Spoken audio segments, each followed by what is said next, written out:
Хай-пиплы! Авакин превратился в помойку. Стало невозможно играть. Игра скатилась, упала на дно и многое другое, что говорят игроки в основном. Так ли это на самом деле? Вдруг не все так плохо или наоборот, еще хуже? Давайте с этим попробуем разобраться.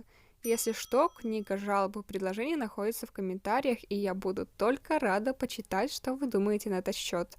А теперь приятного просмотра!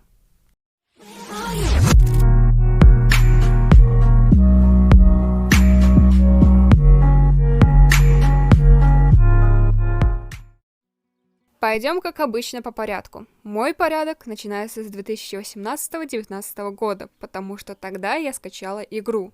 За предыдущие года не отвечаю, ибо не ходила, не присматривалась, но где-то общеизвестные сведения будут мелькать. Итак, самая главная проблема – всем не хватает денег. Какой комментарий не прочту, все в основном жалуются на отсутствие нормального заработка и плюс к тому, что многое убрали и ограничили, то есть ввели лимиты.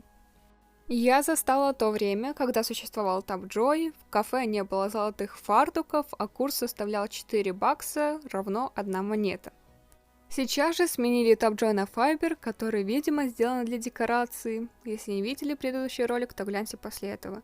Золотые фартуки добавили, но позже опомнились и сделали их дорогими. Чуть позже разберем подробнее. Что по курсу, так он в последнее время нестабилен. То больше, то меньше, и не понимаешь, чего ожидать дальше.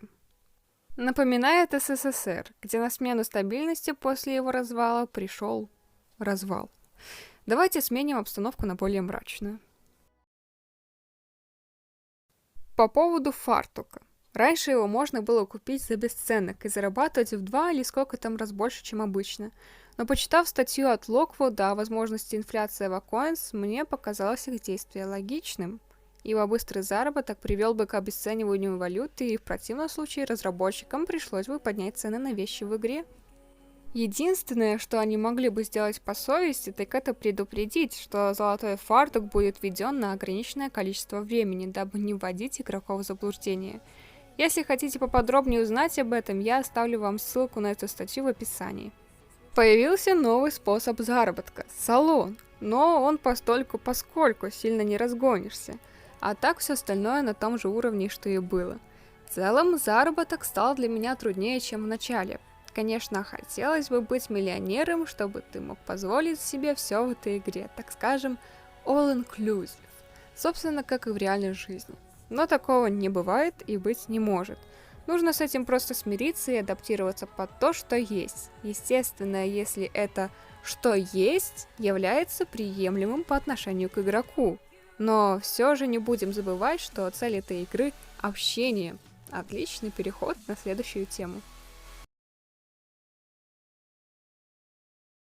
Что с ним случилось? Варианты есть, но они не являются истиной в последней инстанции.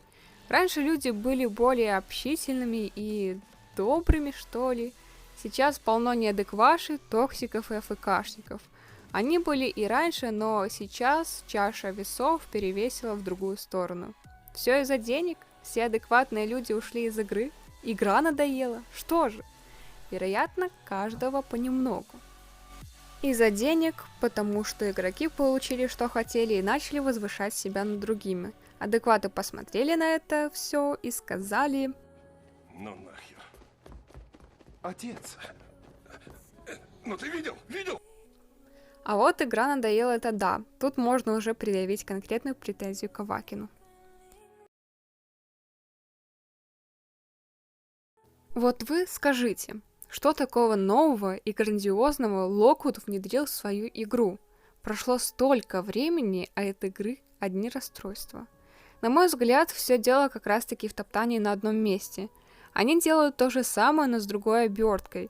Где-то попытались добавить новинку, но потом убрали. Что-то удалили, а вместо него ничего не поставили.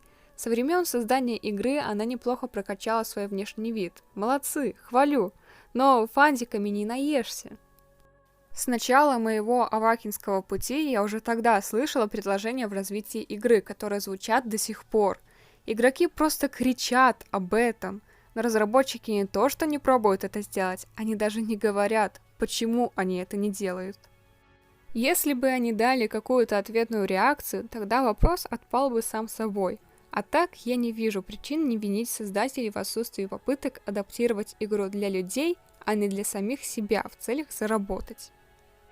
Понимаю, что о плохом говорить гораздо интереснее, но и похвалить тоже надо.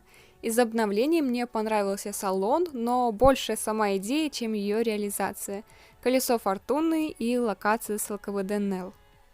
Что касаемо событий, то их можно описать коротко. Сделай это, возвращайся завтра. И как бы все на этом. Вот как интересно играть, закачаешься. А ведь в один момент я могу завтра и не вернуться. Повод задуматься. Да, Локвуд. А ведь у игроков столько предложений для развития игры, но все эти предложения складываются в один большой ящик под названием «Игнор». Может, многие скажут, что им невыгодно улучшать, а я отвечу, что наоборот, такими темпами, то есть никакими, они как раз таки и будут мало зарабатывать. А могли бы куда больше, и все какой ценой? Всего-то сделать лучше не для себя, а для других. Тогда появится и желание быть в этой игре. Соответственно, идет привлечение новой аудитории, и люди будут видеть, во что вкладывать свои реальные деньги. Я не против доната в этой игре, абсолютно, но он уместен тогда, когда он оправдан. Я сейчас ничего подобного не вижу. Кстати, что вам понравилось больше всего из обновлений с момента, как вы начали играть в Вакин? Не забудьте написать. Тем временем переходим на другую тему.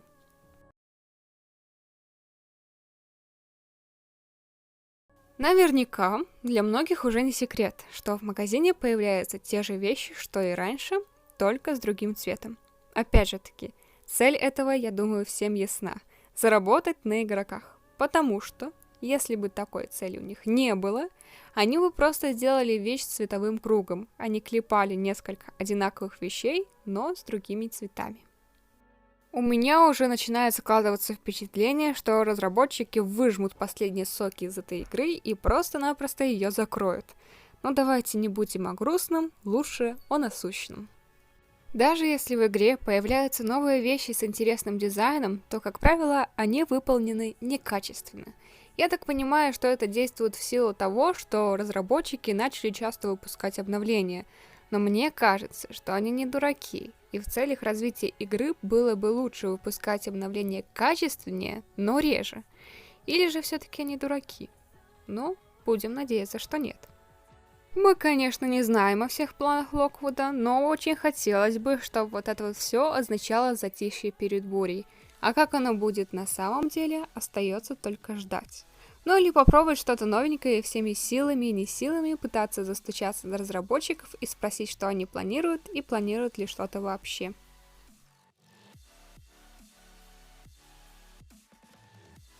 В общем, я прихожу к выводу, что Авакин не скатился, он остался стоять на месте. А для меня есть правило, что если ты стоишь на месте, значит ты идешь назад. Так и случилось с Авакин Life. Он остался стоять на месте, а прогресс ушел далеко вперед. От этого и возникает ощущение, что Авакин скатился. Мое мнение вы услышали, теперь я буду слушать вас. Благодарю, что посмотрели этот ролик. Верьте в себя и никогда не сдавайтесь. Всем пока!